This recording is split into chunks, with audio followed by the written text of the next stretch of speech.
Good afternoon, ladies and gentlemen. Welcome to She Leads, Bold Vision and Brave Actions, Women in Filmmaking, one of my personal favorite sessions of FICCI Frames 2023. I hope you are well nourished after your lunch, and we're just about to begin right away. Video.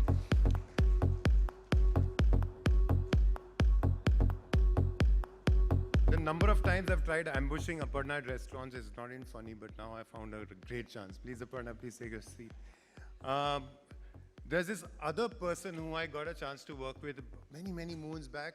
She was working with Leo Burnett at that point of time, and we were doing a poster shoot, and her standard line to me, stand straight. What are you doing? Stop being an actor. Just stand straight, and we met us shoot our poster. And over the years, she's become this prolific filmmaker. She started with Neel Bhatte Sanate, has made one of my personal favorite films. Have you all heard of this film called Bareli Ki Barfi?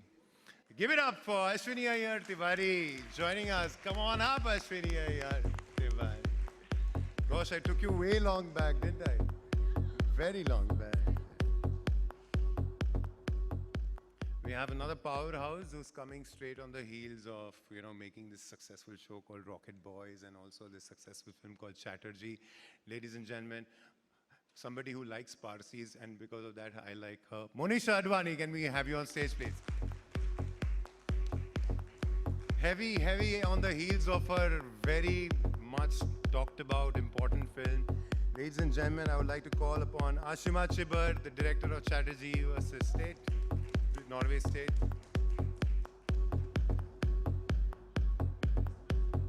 देखो जो next आ रहा है ना उसके लिए मैंने कुछ खास लिखा है just so that I can be in her good books. Very popular person you all will know. Popularly known as Atiloka Sundari, this actress is one of the brightest and most promising stars of the Indian cinema. She has navigated her journey at her own terms across all languages of India, working with the biggest stars across. We are pleased to welcome none other than Ms. Rakul Preet Singh.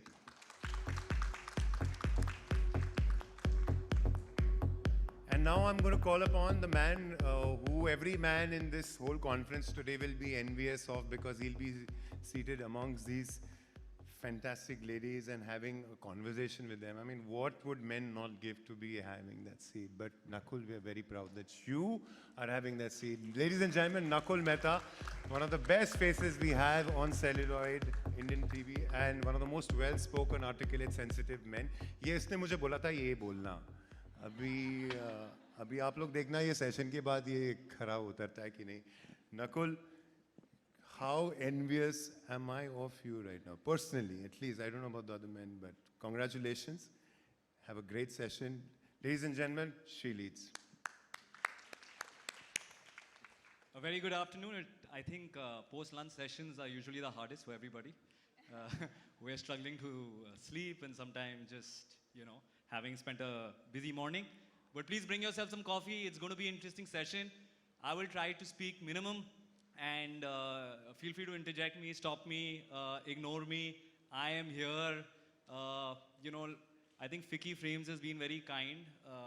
We are in this country, we're very used to having panels, right? And it wouldn't be surprising if you would have a panel of men speaking about women in filmmaking. But we went the other way and we said we'll get all these trailblazers and champions of storytelling and filmmaking, to really talk to us about it. And just so that no man cries foul, they threw me for representation, right? So, I really don't know how I qualify to do this. I'm someone who owes my career and any kind of sort of success or stardom to television, which again has been built because of amazing collaborations and partnership with some splendid women who have helmed and produced and written and directed all the work I've done on television, right? And very rarely do we get rooms like this, such beautiful rooms, where we can maybe take another half a minute and talk about them and champion them. So I'm just going to quickly name these people who've been like the reason I've had some kind of career. So starting from my first producer, Kavita Barjatia, to Gule Nagma Khan, to Ekta Kapoor, to my writers, Mukta Dhon, Nikita Dhon, Deepa, Sarita Tanwar, Yukti Anand, Harneet Singh, Fatima, Rohini ma'am, the bunch of amazing trailblazers. And from those trailblazers to these, right? I'm going to start off by telling you about, I'm not telling you, I mean, all of you know it, film students here, film appreciators. From the days of Raja Harishchandra, right? Indian cinema's first film where the female characters were portrayed by all men, to today having a number of incredibly powerful women who now lead our stories. Indian cinema has come a long, long way, right? We've always been OTT, over the top, but mercifully, a lot more women influencing creativity right at the very top exists today. And it's not to say that we did not have women early in the business. The first powerful superstar boss and studio boss and superstar in Indian cinema was in fact a woman, Devika Rani. And she was not only the biggest star of her times, but she gave the industry some of the biggest legends, Madhubala, Dilip Kumar, Ashok Kumar, and of course, Madan Kumar, man. You know what I mean. I didn't say it, it was a show Aparna made. So, yeah.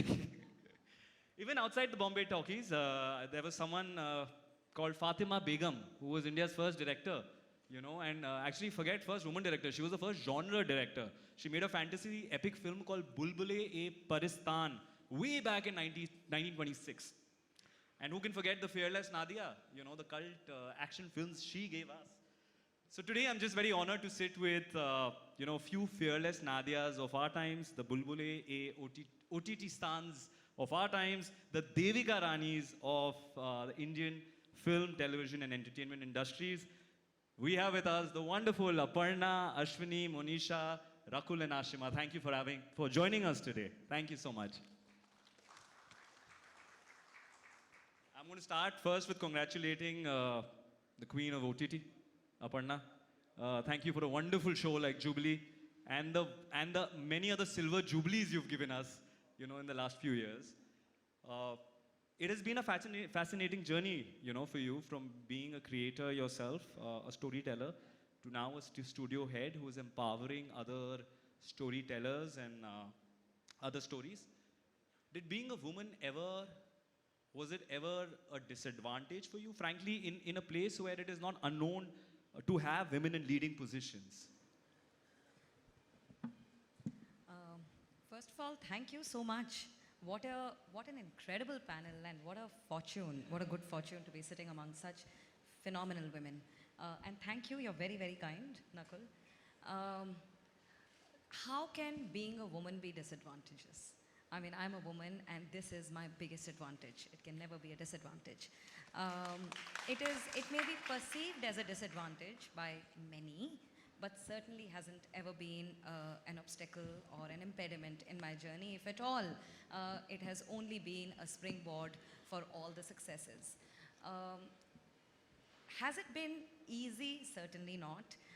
You know, when I started out almost 20 years ago, came from Delhi to work in films.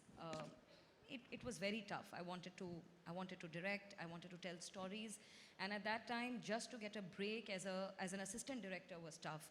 I remember that often enough, you know, one was excluded from any outdoor skits because outdoor schedules, because you know, how would you share a room with anybody? There are no toilets, and because you wouldn't go on outdoors, you would eventually not get a credit on the film. Some directors even asked us that, why do you want to get paid? You know, it's a good fortune that you're getting to work on a film. It was tough. And I remember at that time, you know, I'd resolved that if ever I'm in a position of influence, I will not let any other woman go through this. I will keep the doors open. If there are no seats at the table, I will drag that chair for myself and another woman. And you know, one has just been trying to do that in the last couple of years that I've been at Amazon and all the other jobs that I've done. I've tried to ensure that there is a fair and balanced representation in the stories. And sometimes it needs to be intentional. It just doesn't happen. It needs to be intentional. And therefore, we've made it a mandate to have a woman in every writer's room. We are trying to ensure that there are trying to get there, that there are at least 30% women in HOD positions in all of the shows and films that we do, trying to ensure that everybody has a voice, that that the characters that are written are, women characters that are written have agency, that there is a strong female gaze. Even the stories that are not led by women, women are not just wallflowers, that they have a voice. So yeah, one has just been trying to do that. Oh, wonderful. Thank you. Thank you. At the CinemaCon recently, Sony chief Tom Rothman recently said streamers do not make stars, only global hits do. Ashwini, you as someone who has dabbled both in theatrical and the streaming business, firstly, do you agree with this? And I wanted to ask you if Bareilly Ki Barfi, which released in 2016? 18? 18. 2016 you started making it, was it? No, 2017. 17, Yeah. okay, 2018. If that was an OTT release, would it get you as much recognition as the theatrical did? And since we are already talking, I wanted to understand, post the entire OTT boom, post the pandemic, do you think that boom is responsible for the theatrical releases not doing as well? Except, of course, a few indie films we've recently seen, like a Pathan. Those are exceptions. But you being a writer, director, and now a producer, I'd like to sort of understand this from your perspective. That's a very difficult question. Good afternoon, everyone, and thank you so much for calling us here. So my journey, it's like, 22 years now, working from advertising to doing ad films to now making films and now producing films. And I do feel that my journey as a storyteller has always been from the point of view that when I was in advertising, I started off as an art director, and the first thing I wanted was that I wanted to work at an account which was not usually called for women, which was, I launched Fiat in the country. And so I wanted to work on Bajaj, I wanted to work on Fiat, I wanted to work on all the kinds of brands which usually are not given to women creators. So, and at one point of time, we had, P&G was a huge client of mine, and we had Whisper as a brand, and I was called to launch Whisper. And at the same time, with launching Whisper, I was when asked that what does she do, what other things does she do, and I said that I'm launching Fiat also, and I'm launching Tata Indicom at that point of time. So basically, we kind of ranged ourselves that it is not that we can only do brands or tell stories which are related to women. We can tell stories which are related to men too. It is just the gaze. From there, when I started I think 2016 is when I realized that my interest in filmmaking and being behind the camera has just increased far too much now. My children are 3 years old, and I think now it's a time for me to move on. I have twin kids, and the first question was that, oh, you're leaving a cushion job. You have, for middle-class parents, my mother was telling me that, you know what, you have, so sweet of her to say this, I always remember that, is that, oh, you have a secretary, you travel business class, you're going to Cannes every year, you're doing all these things, and you're leaving everything, and you're going to start from scratch where we do not know what's going to happen. And for them, me traveling out of the country or going on a business trip was the biggest thing. It was carrying a Dubai duty-free bag. Because my daughter has gone there, she's gone for work, and she's coming back. So I think our generation, we had parents who really wanted their daughters to do well, their daughters to be a part where in a boardroom you would not find only men there, but you'll also find equal opportunities for women. So for me, an organization where there were men and women equally having a role to play in the boardroom was very, very important. So when I decided to get into filmmaking, the first question I was told was that it was okay to be as a creator in advertising, is because it's a business after all. But then when you get into filmmaking, not many clients are actually going to give you ads to make. And I asked why. And I remember that a very dear friend of mine, a producer, told me that that's because your gender says that you cannot be directing films. And I said, I'm going to break this. So when someone tells me you cannot do it, the first thing I'm going to go in is to do it. And so I slowly and steadily started, but still there were not many clients who could believe me that I could direct. I still were okay with it. Then I started doing a lot of ads for Sony Entertainment Television because I was creating a lot of ads for them. And at that point of time, we worked on KBC, and we had one campaign which wanted that the marketing head there, Danish Khan, said that he wanted a girl to be on the hot seat. Why it should only be men there, and we need women there on the hot seat, and therefore we created the campaign of Mubarak Ho Ladki Hui Hai.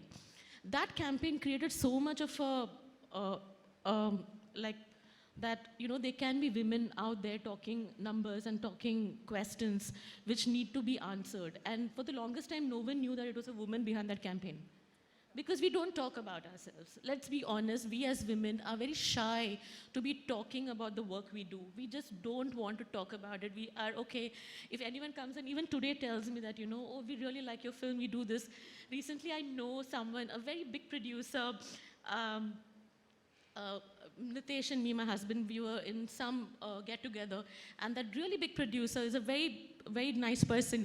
He looked at Nitesh and said, sorry, I like your wife's movies more.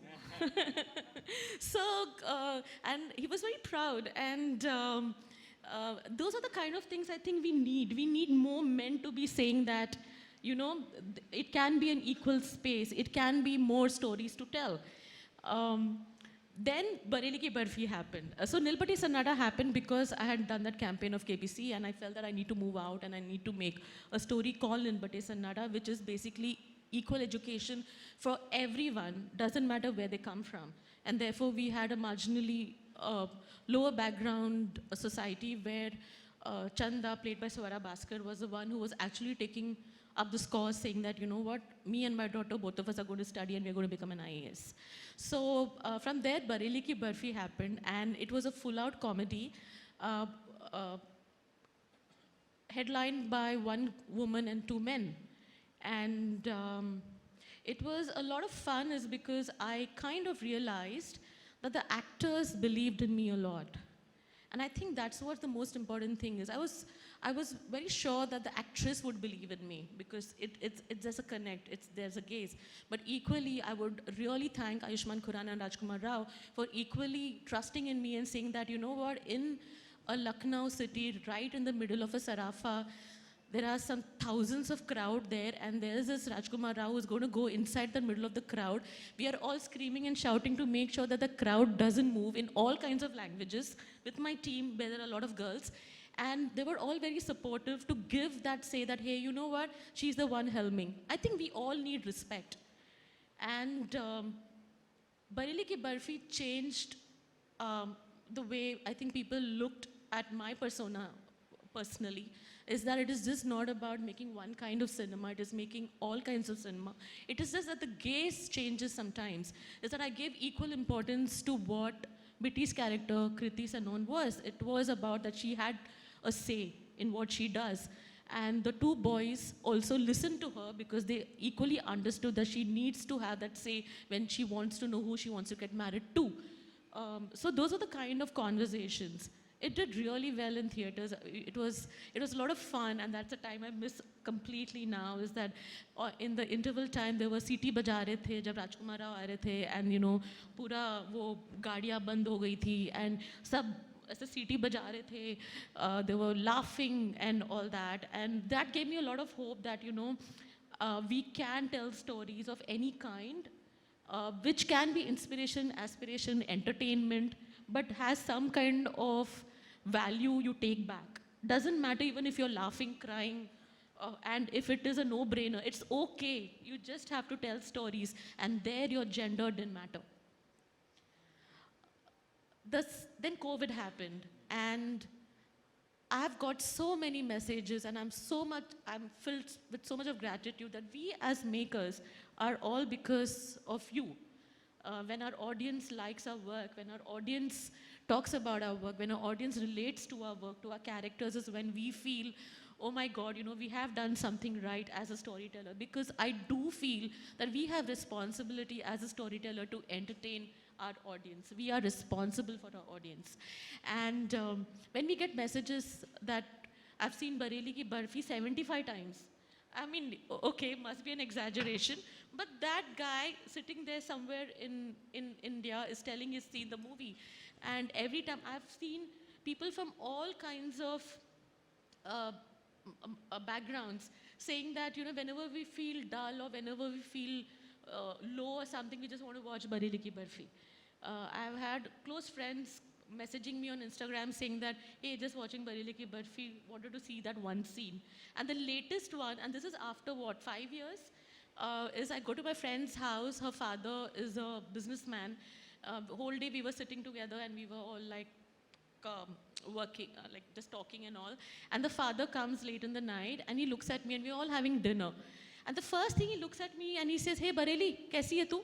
So that is what gives me a lot of joy. So I do feel that theatrical release is very, very important, but the impact which it has on OTT platforms is equally important, is because it just,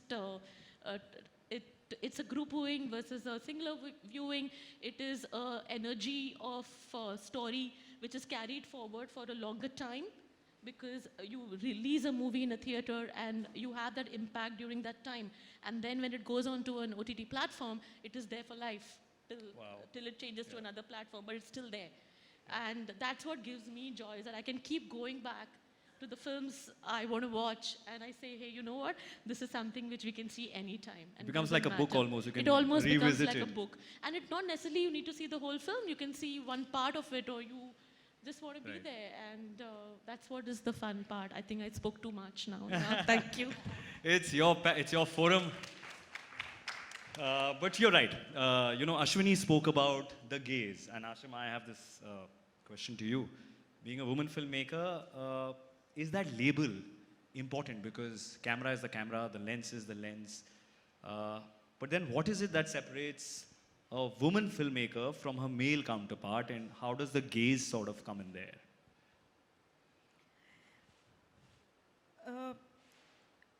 It's very complicated when women like me, we are coming from backgrounds which are so varied and so different. Small towns or, you know, schools, all these kind of things. So when you pick up a story, it can be anything. Just taking on from what Ashwini was saying, like when I started my first film, it was Mere Dad Ki Maruti. And it was a story about two boys, you know, who lost their father's car and then they go running all over Chandigarh to find it. So, but I feel these stories don't know you're a woman. The camera doesn't know you're a woman. The clapboard doesn't know, अच्छा अच्छा यहाँ पे तो director female है. तो ये सब actually होता नहीं है. ये हम लोग बनाते हैं कि you know female filmmaker हो गया या. But I do feel that as a woman, you do have a different gaze when you look at a story. You know, when the story came to me, it did not have the, you know, the father-mother pathos. But because I felt parents are so intrinsic to any, at least in smaller towns. So I thought, okay, let's bring in the father element and let's make it this. So, I mean, I personally feel it is an element, definitely, of a filmmaker. But I do feel that when you step into the foray to make a film, your focus is the film. Your focus is the story. Your focus is the actor. Everything else sort of needs to fade out to deliver a film that people are going to watch. Man, woman. I mean, I would like that the films that we are watching do not alienate any gender. Everybody should have a collective experience, man, woman, as we are watching the film. ये हम लोग का endeavor रहता है as makers, you know. Of course, then it is a difficult medium both for men and women. You know, the equal number of women who are struggling as men are struggling. It is difficult to get a break in this industry at any creative level, as it is all over the world. So yeah, as a female, I think you bring in the sensitivity, you bring in the experience, you bring in the gaze, which I think now the storytelling that is coming from women is becoming even, it's different, it's a fresh experience because you have not seen this before. You're seeing now newer filmmakers are coming with new thoughts. And that's why the experience of watching the film becomes interesting because you have seen so many, I suppose, male directors, I don't want to say that, but there are many male directors here. But when men, their choices in colors, their choices in, the way they light a scene, the choice of lens, I do feel now that, when I go onto the field to direct, my choice is definitely very different.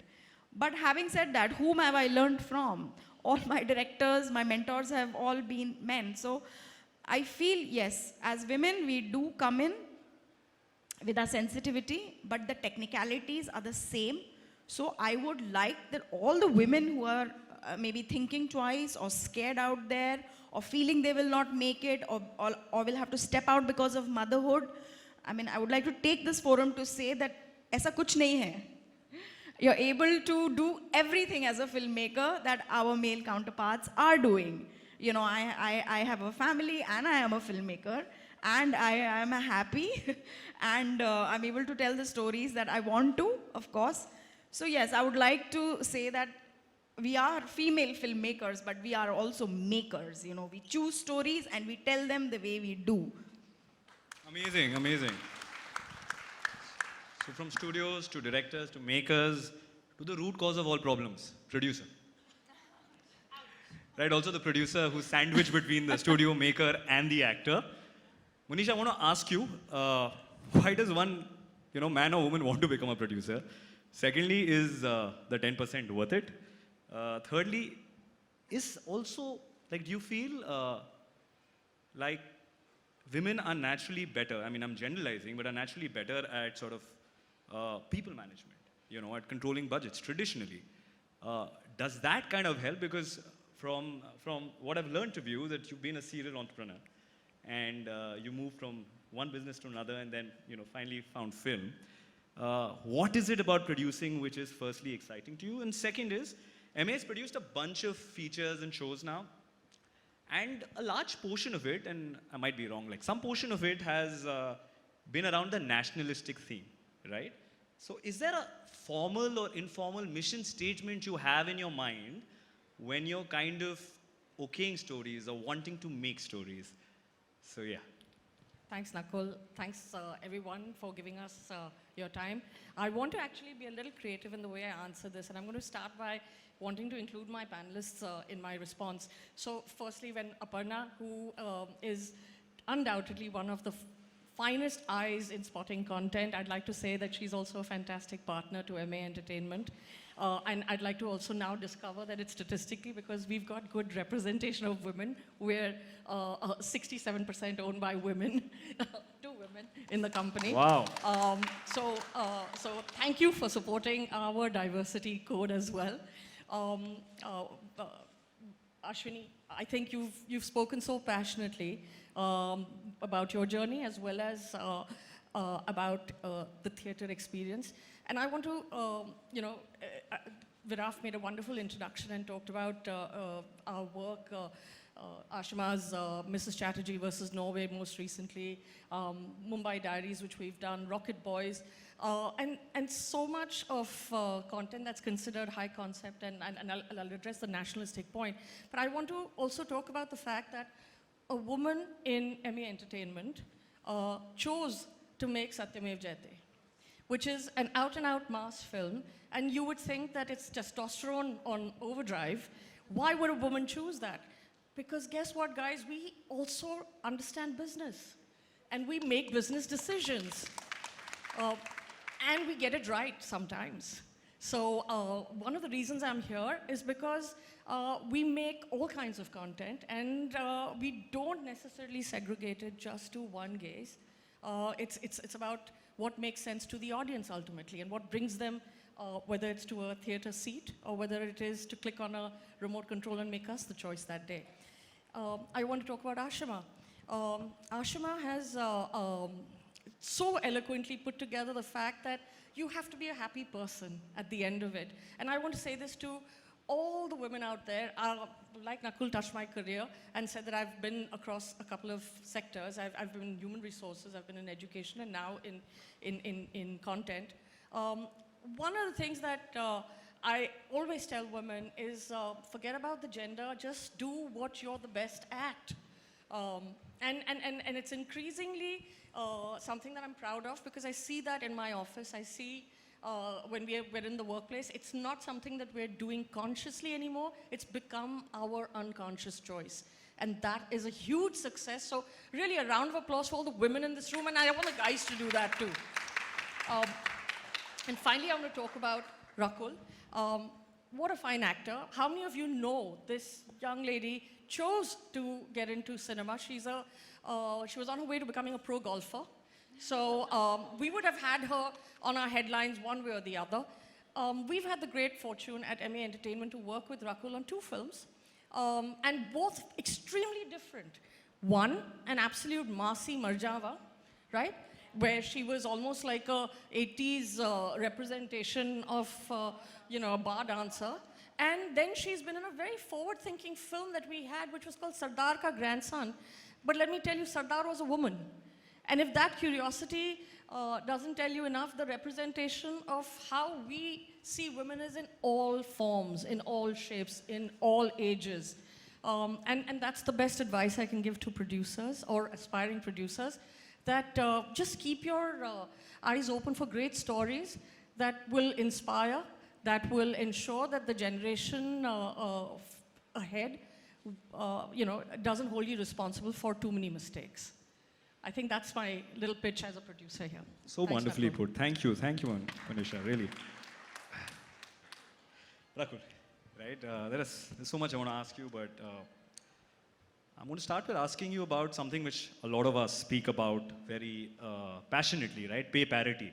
And it's something which has started again, Priyanka Chopra spoke about how for the first time in her career she got paid at parity for Citadel, right? And she also mentioned that it is the first time in 22 years that she even considered, or her agents considered, it was okay to ask. And there was, it happened to be a boss at Amazon who's the woman who said okay to it, right? There is a lot of nuance, and I know there is economics to this conversation, but what are your thoughts on it, and you've had a very, very successful, for people, outside of Bombay, we may not be aware, but she's had a phenomenal career down south, Telugu, Tamil. I might be missing out a few languages, but she's done it all. In fact, the second part of that conversation, and anyone else can join in later, is that your first, I think, debut Hindi feature was in 2014, Yariya? Yes, right? yeah, that's and, right. And then your next one was with Monisha in 2019. No, next one was De De Pyar De. Which was and which then year? right after that. Which year? Same year? 2018. 2018. 2019 release, 2019, sorry, right? 2019. And then Correct. Marjava was also 2019. So I wanted to ask you, in our industry, you never look at a male star and say, oh, he's made a comeback. Maybe, in SRK's case with Pathan, like there was some media outlets who wrote, oh, he's made a comeback, right? Never ever for a male actor would you say comeback. What was the media narrative for you, and was it hard to explain, because people here are so short-sighted, we're not aware of what you're doing outside, or we don't choose to understand what you're doing outside, that it then becomes sort of, oh, she's made a comeback and now she's successful, right? Yeah. So I wanted to talk about both these issues, pay parity, what are your thoughts on that, and what are your thoughts on this aspect of how the media portrays sort of women actors? Good afternoon, everyone. So I'll actually start from the second part of your question, which is, when I had personally from my journey, when I had that sort of break in Bombay. Now, when Yariya released, I was all of 2021. I was a kid. I had no idea about the industry. I got that film. I did that film. Before that, I think simultaneously I was shooting for my first film in Telugu, which happened to release a couple of months before that. It became a huge hit. And before I knew, I had some great films, working with great actors, makers, and I signed that on. Because my belief always was that you don't give up good work coming your way to find more work. and I also didn't see any harm. I was so naive. I thought these guys have called me when I was in Bombay, so when they want me, they'll also call me. So that was the belief that I started with.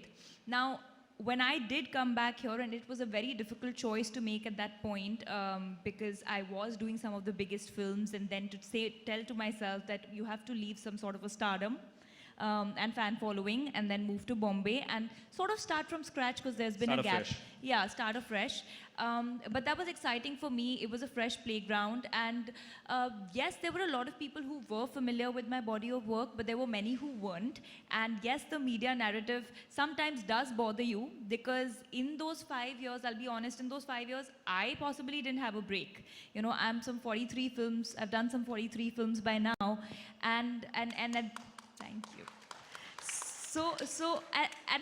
To them, I couldn't say anything. How do you can't pull up everyone and tell them, hey, I wasn't sitting free, but this is how my journey was possibly working more than designed. ever. Yeah, and possibly it was designed, and I'm so grateful that it happened this way, because I had grown to know myself, my craft, learn about the industry, have more experience, and be prepared for Bombay, which is a much more competitive space. So by the time I came here, because during Yare, I was really young and naive and I didn't know anything. So all those 4, 5 years, 6 years of work and experience that I had in the South Indian industries, that made me who I was. The discipline that I learned from there, the kind of work ethic that I picked up from there, it was amazing. So when I came in here, I was like, I just shut an ear to that conversation. I was like, people will see my work and let the work speak for itself. So I think a lot of times it's not about just this conversation, but many a times there could be media narratives and more, actually many times than reality, So there could be a media narrative, but sometimes you just choose to not answer and not get affected and let your work speak for yourself. And I think that's what I did at that point. And coming to the gender pay parity, disparity, this is a very difficult, there's no one answer to this actually, and I have a very different opinion on it. I feel when Priyanka Chopra said what she said, she has become a global icon. She is someone who has the ability to pull stars to theaters. So I feel what really needs to happen is that your pay needs to be decided on how much crowd you're truly pulling to the theaters, as opposed to what gender you are. Wonderful. I think that's more important, because when we stop questioning and having these questions and conversations about pay parity based on man or woman, then the scenario will change. I think what's important is, are you creating good content? Is the audience excited to see your film? Whether you are a male actor or a female actor or a character actor, whoever, if you are attracting audiences, you should be paid, and there needs to be some sort of a proportional math to that, but not on the basis of gender. Absolutely fair. May I just add something to this, Nakul? So, it's absolutely incredible that after 22 years, Priyanka Chopra achieved that pay parity. But I feel like this question needs to be looked at with a wider lens. And it again comes back to the issue of representation. At Prime Video, we had partnered on this report called O Womania about women representation in films. And about 150 films and series were surveyed that launched and released in 2021. And while we've made great strides, but the insights were astonishing. There were only 10% women in HOD positions, of the 150 films. Not one film edited or directed by a woman. The fact that women had 25% less screen time, talk time in the trailers of the films. That half of the women who were featuring in the films and series were not even on posters of those films. We need to work at that. We need to increase that. And while the camera doesn't know whether the director behind is a woman or a man, the eye is different. The way a scene is shot is different. While the pen doesn't know whether the handwriting is a woman or a man, the way a scene is written, the way the camera would hold on a woman's expression, you know, instead of a woman breaking down, the restraint that a woman captures is very, very different. And that is why representation matters. And that is why it's imperative for us to keep the doors open and intentionally work towards that. So wonderful. I think intentionally work towards it. So add one point. Sorry, I know we're running out of time. You can see time's up there. But it's very important conversation. So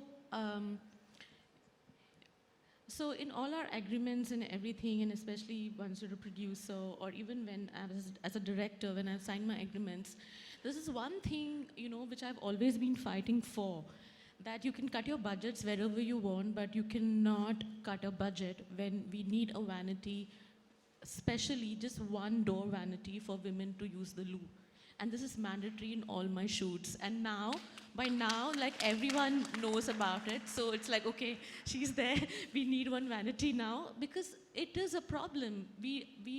I remember going and using loos, and I don't know where all, we always used to keep one bike on standby, and any production guy or any assistant director, whoever was there, we would say, okay, there's a break time, let's just quickly go find the nearest restaurant, and we would have kept that restaurant for the whole day, saying that we would be coming here using the loo and coming back.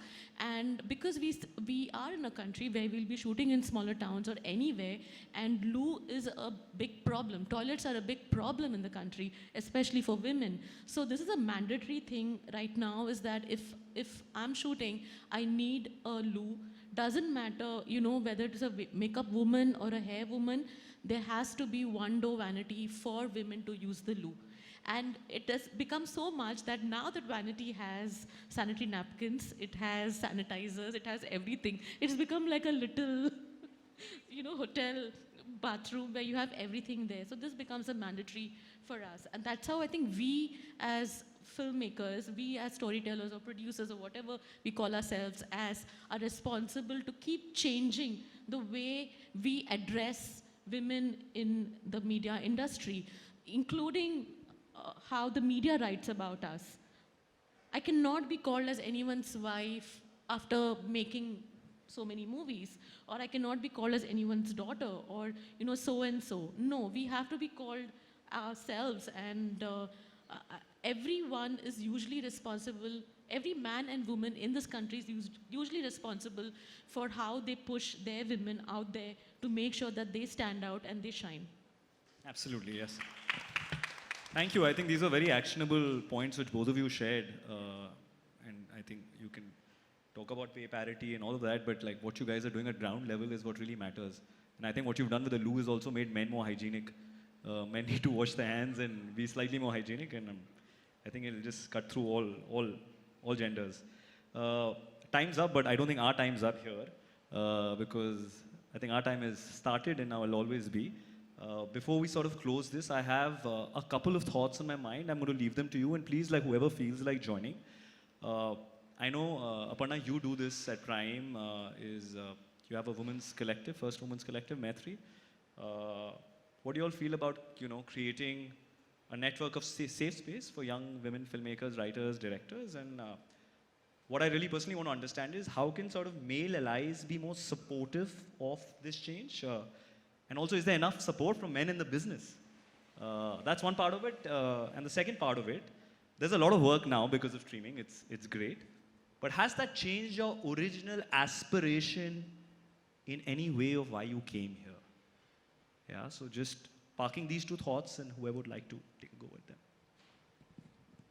Well, I think I'll add to, I'd like to say something about the change in aspiration. I mean, when obviously the streaming pattern has changed, and when I decided to be an actor, you obviously have the big love for cinema and you want to see yourself on the big screen, and that's the dream that you live. But I also feel that with changing times, keeps changing the technology and the consumption patterns and the viewing patterns. I mean, there was black and white cinema, and then came colored cinema, and then now it's reached your homes, and there's, you know, the series pattern which is being consumed. So I think we also need to, yes, of course, you do feel that you want to be on the big screen, but I think both the formats have their own pros and cons and reaches completely different sets of audiences. I think the beauty about the entire OTT streaming is that you can make long format shows, tell stories which you can't concise in 3 hours or 2 hours for a screen. And I think it just creates so much more opportunity for people to work, for directors, actors. So I think it's just a new space. It's not that one space is going to take away another, but it's just like a newfound love now, to be able to tell newer stories. Maybe, you know, this was for dance and song and singing and, you know, all the glamour, but if I want to do something hard-hitting, I've got this. So I think both can beautifully coexist, and yeah, it's a newer aspiration. No, absolutely.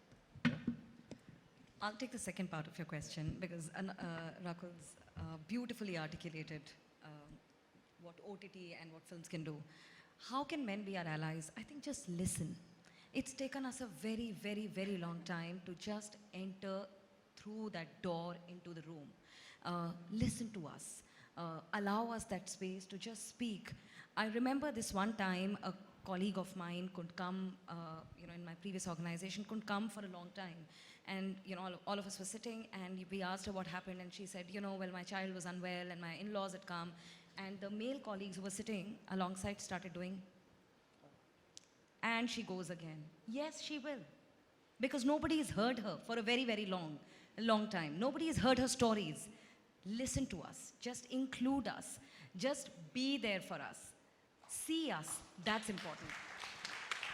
And if I may, I just want to add one more thing, because we are talking so much about women power and change and empowering women. I think, we've always, in the recent past, we've been talking a lot about feminism and saying, women should be feminists. But I think the real change, the true change will happen when we see men promoting feminism, when we have men as feminists who believe that men and women need to be given an equal space to work, grow, achieve, and flourish. So I think all the men out there, this is a request to you that let the women in your, push the women in your life to be feminists and be feminists yourself. Just listen. Absolutely. I just want to quickly add 20 seconds of just my reflection on what both of you just shared. You're absolutely right about listening, and I take great pride in being a feminist, but only very recently, I've been reflecting a lot. I think post-pandemic is just, like, you slow down and you reflect, and I've realized that whilst I think I am a feminist, I noticed myself, so I've been married to my wife about 10 years now, dated her for 9 years before, so we've literally grown up together, had a partnership, seen each other through, wanting to figure out what we want to be to kind of getting there.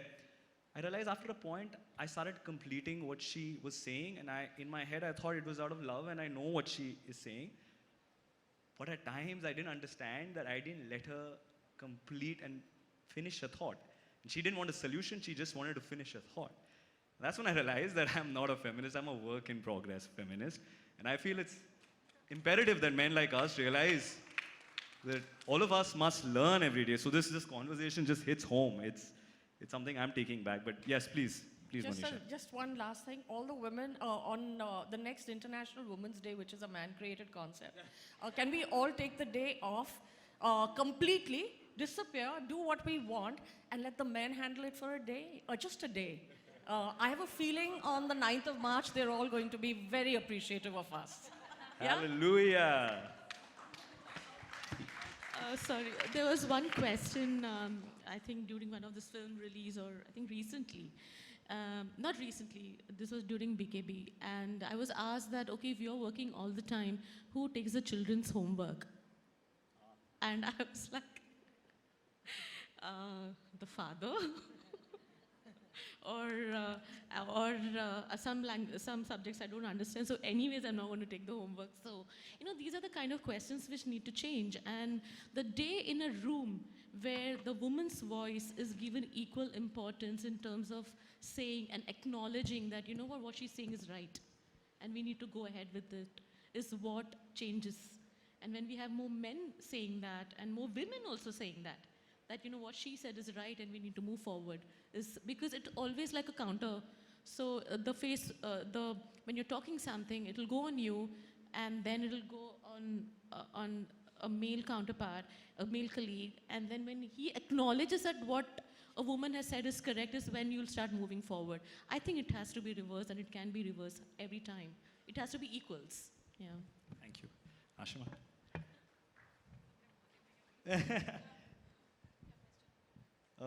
दोनों सवाल थे एक तो था कि with the rise of streaming, has that changed your original aspiration? I mean, from the little I know of your career, you started in 2014 with a film, you eventually went down and did a lot of youth television, and then you came back with a beautiful film, Mrs. Chatterjee versus Norway. So has streaming, like the rise of streaming, which has also been wonderful, changed your original aspiration in any way?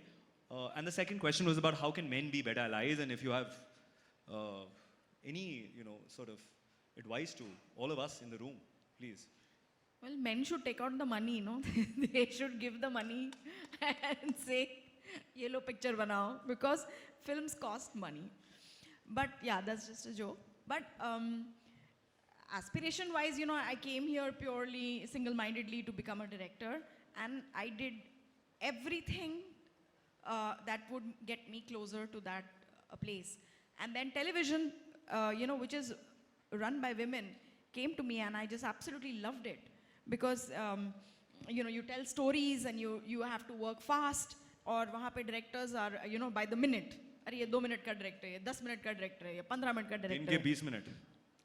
So, these are all challenges that you have to face as a director, and I loved it.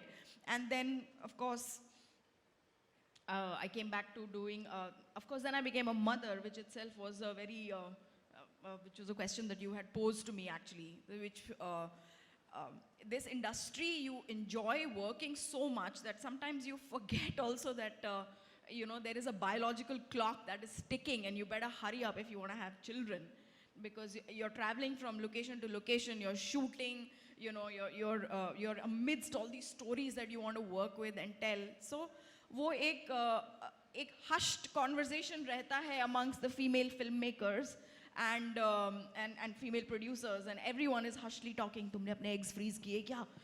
Don't rely on this. Guys over here are like this only. So just you first freeze your eggs and then you do your career. So ये सब चलता रहता है background में.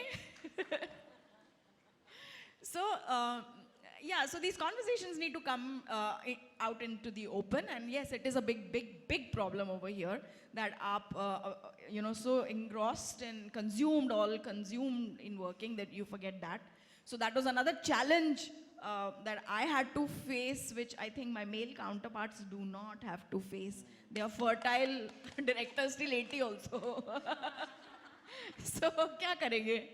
So that is a challenge. So I had to stop dreaming for 2 years and change my dream and my aspiration to be a mother. And then after I became a mother, then I realized, nahi, my pehla aspiration bhi bahut acha tha, main wapas jati hu. So then I took a U-turn and came back to being a filmmaker. And then, exactly what Ashwini said, abhi kya hoga ghar mein? Matlab, are you going to be a mother? Because when you go out of the house, especially being a single mother, so then there is nobody in the house for the child. So fir kya kiya? So then, of course, then nannies happen and everything happens. So these are problems that, our male counterparts do not have to face. We have to face it. And yeah, of course, we don't want to face the problems, but yeah, we've overcome so much. Ye bhi ek challenge hota hai. So yeah, so aspirations are, every day new dreams are coming. Oh, wonderful.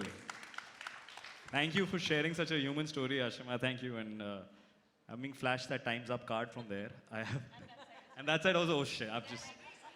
Yeah. Yeah, listen. So I'm a man, so you can show that to me. That's okay. I won't feel offended.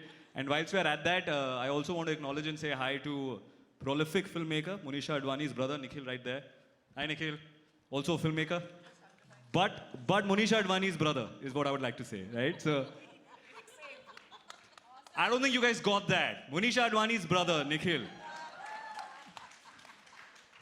Thank you so much. Thank you so much, you wonderful trailblazers, champions. It's such a pleasure and honor to share the stage and learn and hear your insights. And I wish we had more time, but to more rooms like this. And thank you to all of you for staying here in spite of this being a post-lunch session. Thank you, man.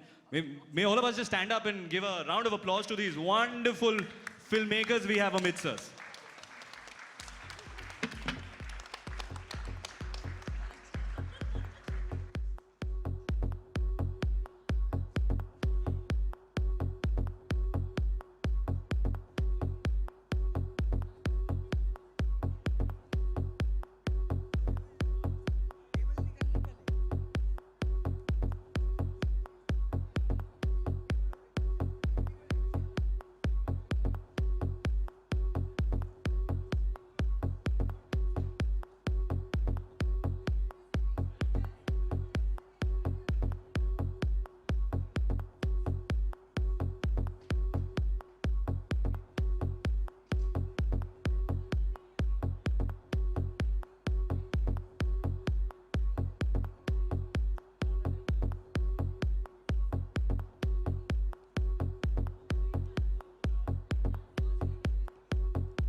Okay, guys, we need to start our next session.